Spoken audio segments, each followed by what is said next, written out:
ከሐዋርያት ያልወረስን ከሐዋርያት ያልተማርን ፎቶግራፍ ተለጥፎ እነገሌ ሊመጡ ነው።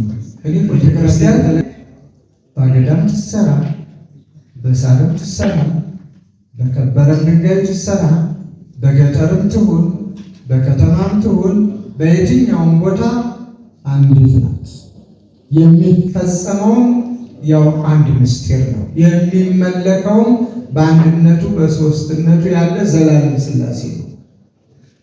ስለዚህ በፍክክር የኔ አጥቢያ ይደግ የኔ አጥቢያ ይስፋ ተብሎ የሚሰራ አይደለም። የጽርሐ ጽዮን ቅድስት ማርያም ገዳም ለስፋቱም የተመሳሳንበት ምናልባት ፈቃድ እግዚአብሔር የሆነላችሁ የካቲት 21 ቀን ቅዳሴ ቤቷ ሲከበር ጋብዣችኋለሁ። አሁን የካቲት 21 በየዓመቱ ቅዳሴ ቤቷ እናከብራለን። የምታዩት ነገር ስላለ በብዙ የሚቆጠሩ በሺዎች የሚቆጠሩ ዲያቆናት፣ ቀሳውስት፣ መነኮሳት፣ ዲያቆናት ቅስና ለመቀበል፣ ደቀ መዛሙርት ዲቁና ለመቀበል፣ ቀሳውስት መነኮሳት ደግሞ ቁምስና ለመቀበል አካባቢውን ይሸፍኑታል። ክህነት ደግሞ ከነስያሜው ምስጢረ ክህነት ነው። ምስጢር ነው። ዝም ብሎ ሜዳ ላይ የሚፈጸም አይደለም።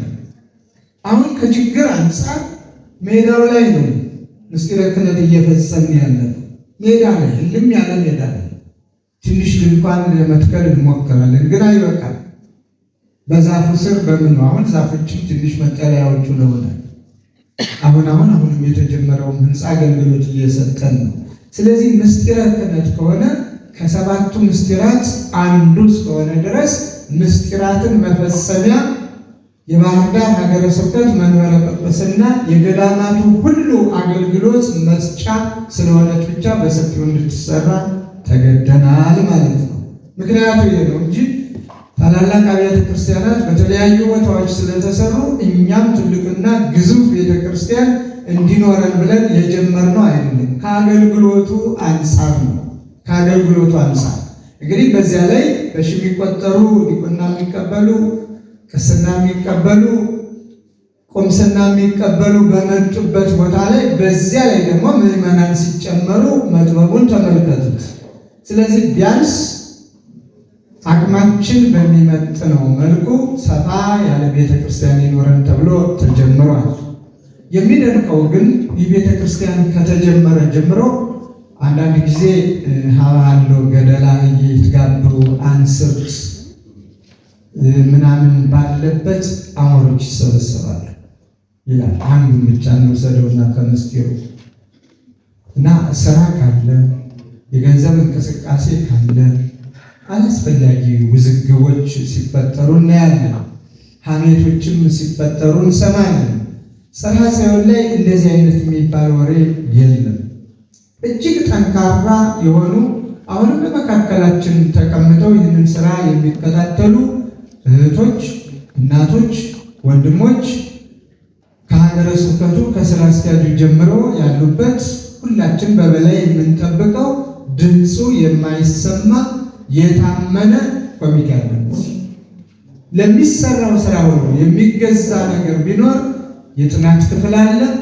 ጥናት ክፍሉ ይጠይቃል፣ ያረጋግጣል። የገበያውን መውጣት መውረድ ቅድም ኃይለ መስቀል ሲናገር እንደነበረው ቀንሱ ብሎ ተከራክሮ አሳምኖ የራሳቸውን ድርሻ እንዲያደርጉ ያደርግና ከዚያ በኋላ ወደ ግዢ ክፍል ነው የሚተላለፈው። ግዢ ክፍል ደግሞ ያን ገዝቶ ነው የሚያመጣው። በዚያ ላይ ደግሞ ስህተት እንዳይፈጠር የሚከታተል ምን ይመስላል ተብሎ ሌላ የሚቃኝ ያለ እና የተቆላለፈ የተያያዘ በሃይማኖትና በሃይማኖት ብቻ የሚሰራ ስራ ስለሆነ ሁሉም በፍቅር ላይ አንድ ሆነው የእግዚአብሔርን ቃል ተግባራዊ በማድረግ የሚሰሩበት ቦታ ስለሆነ ማንኛውም ምዕመን ማየት ትችላላችሁ። በዕለተ ሰንበት ኑ፣ በእመቤታችንም በወር በዓላት ኑ። ከታች አስፋልቱ ተዘግቶ ከላይ ተራራውን ደብረ ቅዱስን የሚሸፍን ህዝብ ነው ያለ። በፍቅር የሚሰጥ በፍቅር የሚለግስ ልመናን እንዲለመን የማይፈልግ ለምዶታል። ዛጋ ይህንን አድርጉ። በተለይ ታቦት ቆሞ አይሞከርም አይመከርም። ታቦት አቁሞ ልመና አይደረግም። ታቦተ ሕጉ ከቆመ ዝማሬ፣ አምልኮ፣ ውዳሴ፣ ቃለ እግዚአብሔር ብቻ ይቀርባል።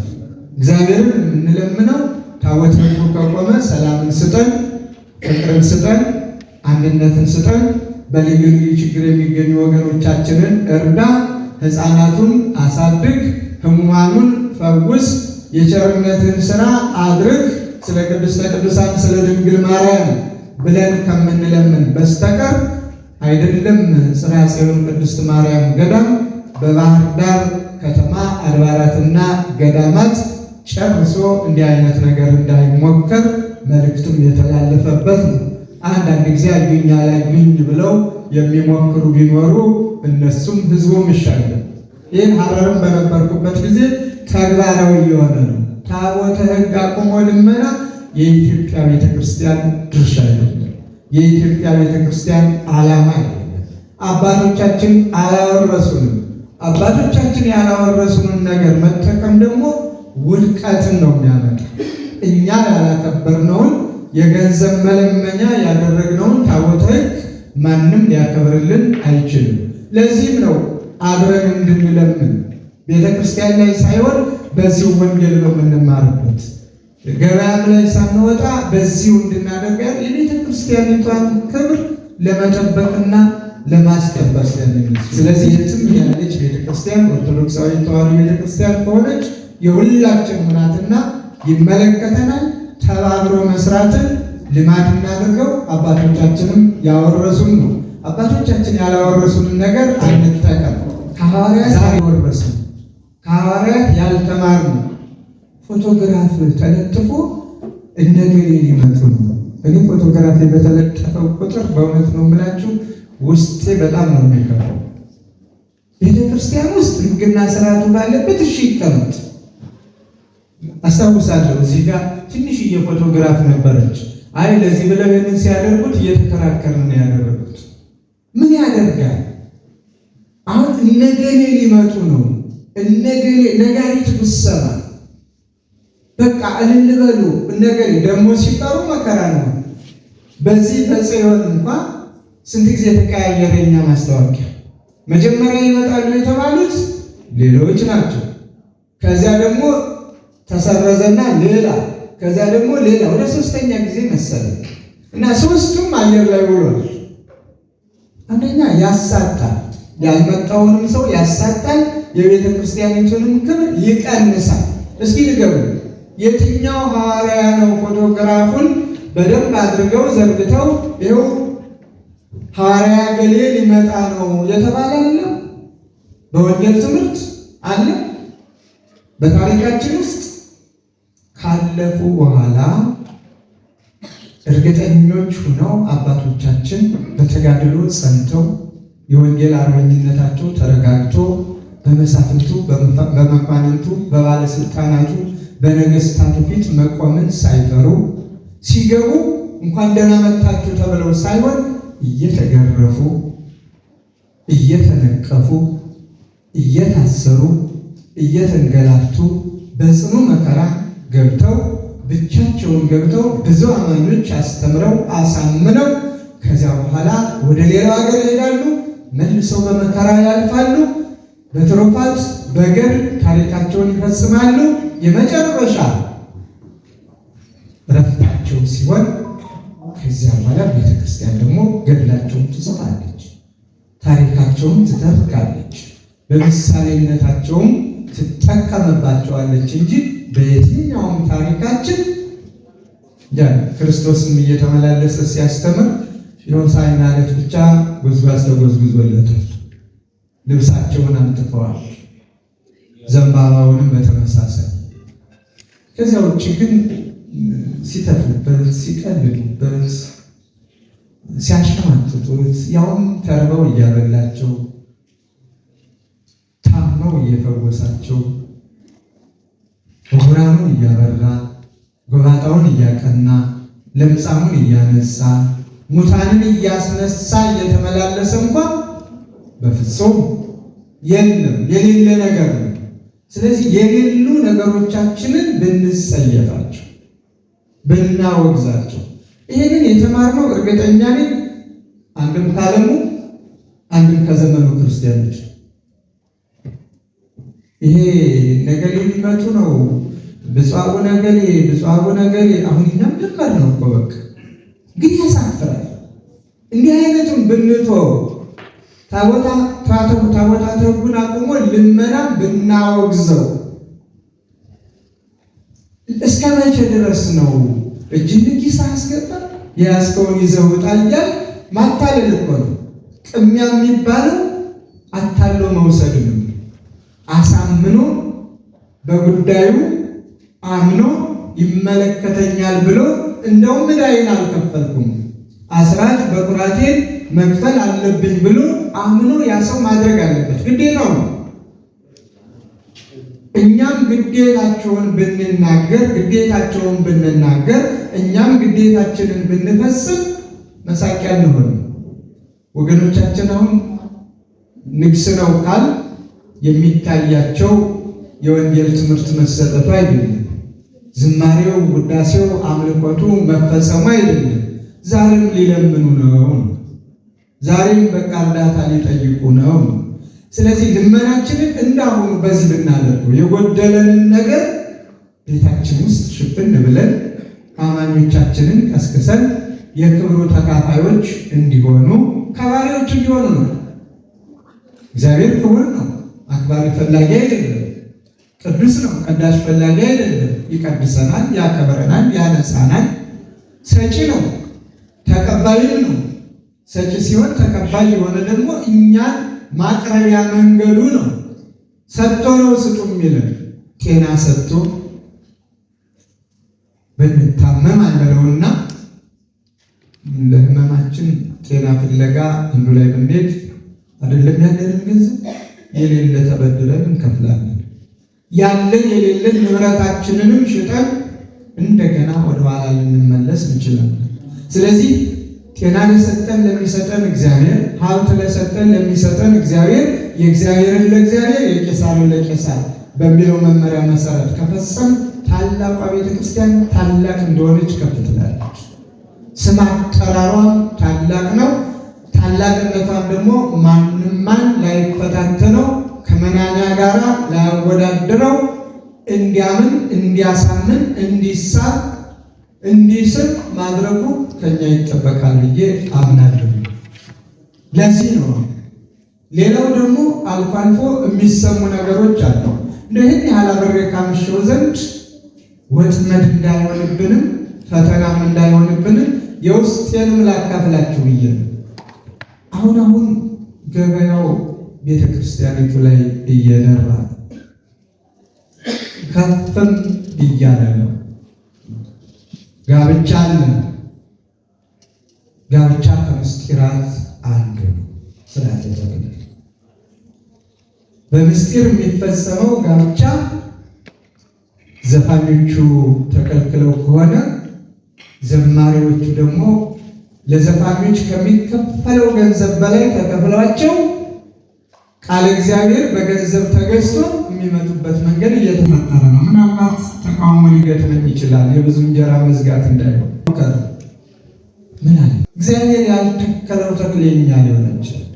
እግዚአብሔር ያልፈቀደው ስራ በፍጹም በጉልበት በጥበብ ባላስፈላጊ ብልህነት እንስራ ብንለው የማይካድ ነው። ይናዳል፣ ይፈርሳል።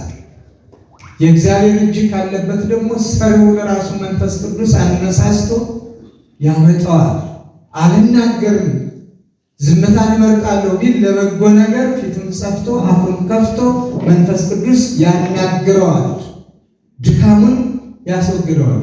አልደክማችሁ ብሎ ነው በብዛት በዚህ 3 ቀን ትናንትና ብቻ አላየሁትም። ኃይለ መስቀል እየተከታተልኩ ነበረ። ትናንትና ብቻ ረፍት ወስደሃል መሰለኝ።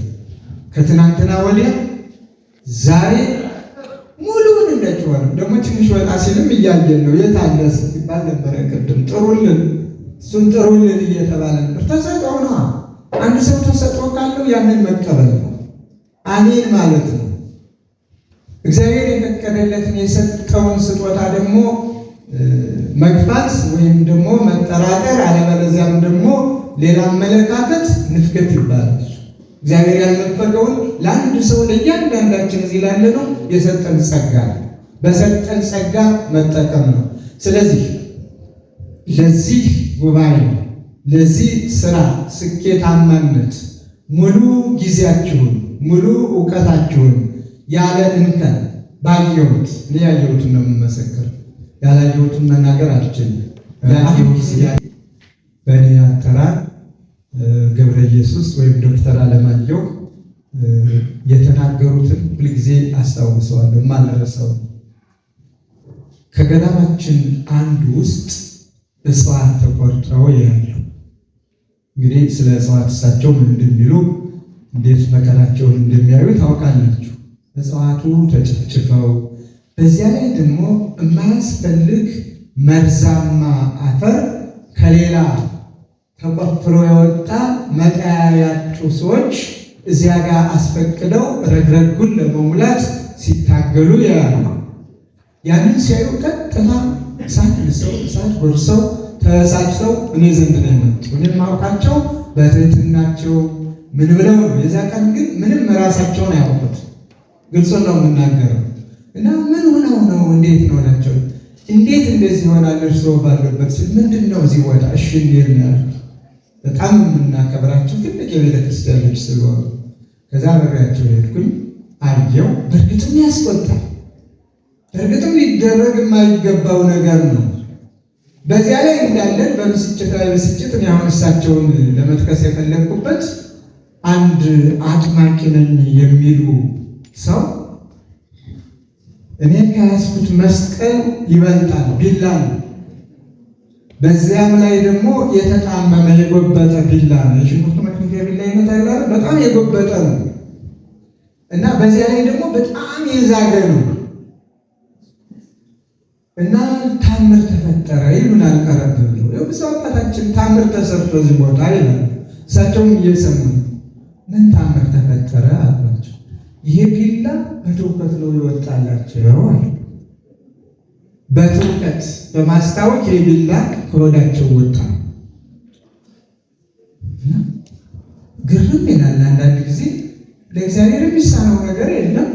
ግን እንግዲህ ከዚህ እንዲሆኑ ይሄ ጎባጣ ቢላ በትውከት እንዴት ነው የሚወጣ? በማስታወቅ እንደ ሰውኛ ትንሽ ይፈትናል።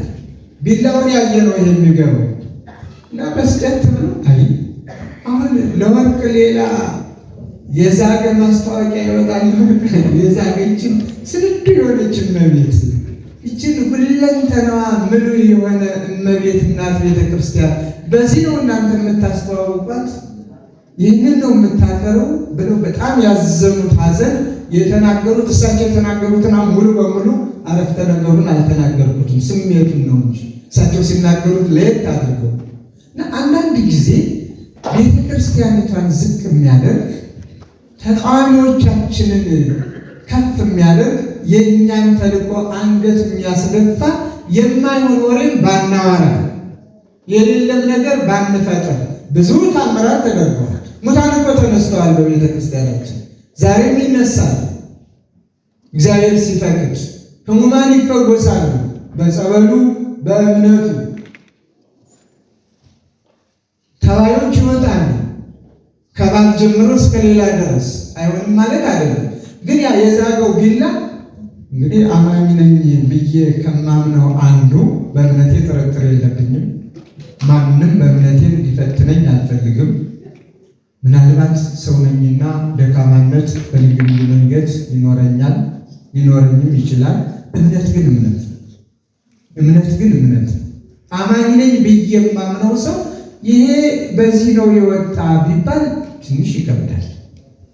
መጥፎ የወጣ ቢባል ከዚህ ቀደም ማይቻል ሐረር ላይ አምኛለሁ ሊሆን ይችላል።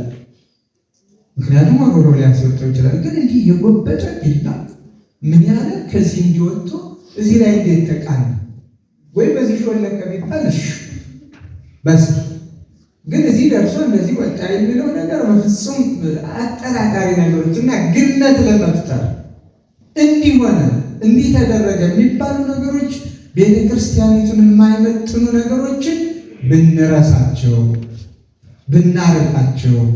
ስለዚህ ልመና አንዱና ትልቁ የቅድስት ቤተ ክርስቲያንን ክብር የነካ የሚነካ ብዙዎችም ለጽድቅ መጥተው አስራት በኩራታቸውን ይዘው መጥተው ደስ ብሏቸው እግዚአብሔርን አምልከው አመስግነው መባ ስጦታቸውን ሰጥተው ወንጌል ተምረው ለመሄድ ይመጣሉ። ችክ ያለ ልመና ይመጣል፣ ነገሩ ያልቃል። ከዛ በኋላ አያሳየን ብለው ደርሰው ለመጣ አይታችኋል። ብዙ ሰው ታቦተ ሕጉ እኮ እስከሚገባ እኮ መቆየቱን ትቶታል። ታቦተ ሕጉ ቆሞ ግር ብሎ ለቤት ተመለሱ። ተሎ አይለቁንም እነዚህ ካህናት ነው፣ ወደ ልመና ነው የሚገቡ ነው። መርሃ ግብራችንን ያወቁ ሰዎች ግን ንቅንቅ አሉ። እንደውም ደስ ብሏቸው አስቀድሰው ታቦተ ሕጉን አስገብተው መክፈልት ቀምሰው የተገኘውን በረከት ተቀብለው ነው የሚመለሱት። እና የኛ ያልሆኑ ስራዎች እንዳንሰራ ቅድም ያልኩት ግን ተስማምታችኋል። ይሄ ማስታወቂያው መልካም ነው። ማስታወቂያው እነገሌም ሊመጡም መልካም ነው። ያም ቢቀር ግን መሆን ያለበት እውቅ የቅድስት ቤተ ክርስቲያን ልጆች፣ መምህራን፣ ሊቃውንት ይመጣሉ ቢባል በቂ አይሆን? ሲመጡ እኮ ይገለጣል። አሁን ትናንትና መድረክ ላይ ኃይለ መስቀል ይመጣል ተብሎ አልተነገረም። ማስታወቂያ ይኖራል፣ ግን እዚያው በማስተባበር ጊዜ አይደለም። ገና ብቅ ሲል ግን ህዝቡ ምንድን ነው ያሳየን? አይታችሁት የለ ደስታው ሲያየው ራሱ እኮ የዚያ ጊዜ ይገለጣል። ይመጣል ያልነው ሰው ቀረ። ምን ሆኖ ነው የቀረ? ሌላ ስም ነው አሁን እየተሰጠ ያለው። ሰሞኑንም ሰምቻለሁ። ፈቃደኛ የነበረ ሰው ከዛ በኋላ ይሄ ካልተሟላ ቅድሚያ አልመጣም አሉ ሲባል ለሌላ ሊቃውንት በልደና አሁን ያሉት ሰው እንዳለ ሰምቻለሁ። እንደሱ ከሆነ ደህና እንዲህ አይነት መስፈርት የለም። መስፈርታችን አባቶቻችን በቀኖናቸው የለኩት የተደነገጉት እያንዳንዱ ነገር ተሰፍሮ የተለካ ነው። ቀደም ሲነግሩን ነበር ሊቃውንት አይታችኋል። ቤተ ክርስቲያን የራሷ የተለካ የተሰፈረ የተቆጠረ አቀማመጥ አላት። የበሮቹ የመስኮቶቹ ወዘተርፈ ብሉይ ከሐዲስ ያዘ ስንል ሁለቱንም ሐዲሱን ብቻ ከሆነ የሐዲሱን የዋሻውን ወይም የሰቀላውን ከሆነ አንደኛውን ይይዛል፣ ወይም ሶስቱን አስተባብሮ ወይም አንዱ። አሁን ግን አንዳንድ ቤተክርስቲያን አይተን ከሆነ ጭራሽ የእኛም የማንላቸውን አሰራሮች እየተፈጠሩ ነው። የእኛም አይባል ከባይላን የተወረሱ እኛነታችንን የማይገልጹ። ይህ ብቻ አይደለም፣ ስዕሎችንም ተመልከቱ። የኢትዮጵያ ኦርቶዶክስ ተዋሕዶ ቤተክርስቲያን ስዕሎች ያልሆኑ አቀማመጣቸውም ቤተክርስቲያን ስርዓት አላት። ነገደ ጻድቃን፣ ነገደ ሰማዕታት የየራሳቸው ቦታ አላቸው። ቤተክርስቲያን ሲሳል የሥላሴ የት ላይ ነው የሚሳል? የጊዮርጊስ የእመቤታችን የት ላይ ነው ቦታቸው? ቦታ አላቸው። አይታችሁ ተመልክታችሁ ከሆነ አሁን ግን በዘፈቀደ አንዱ ዝም ብሎ ይገባል። የቤተ ክርስቲያኒቱ ስርዓት ያልሆነ ይመጣል። ስለዚህ የቤተ ክርስቲያን ስርዓት ጠባቂዎች እንሁን። ይህን ያህል ደከማችሁ፣ ይህን ያህል ደክማችሁ ባገኛችሁት ገንዘብ ደግሞ የሚሰራው ስራ ቤተ ክርስቲያኒቱን የሚመጥን ማንነቷን የሚገልጽ መሆን እንዳለበት የሁላችን እምነት ነው።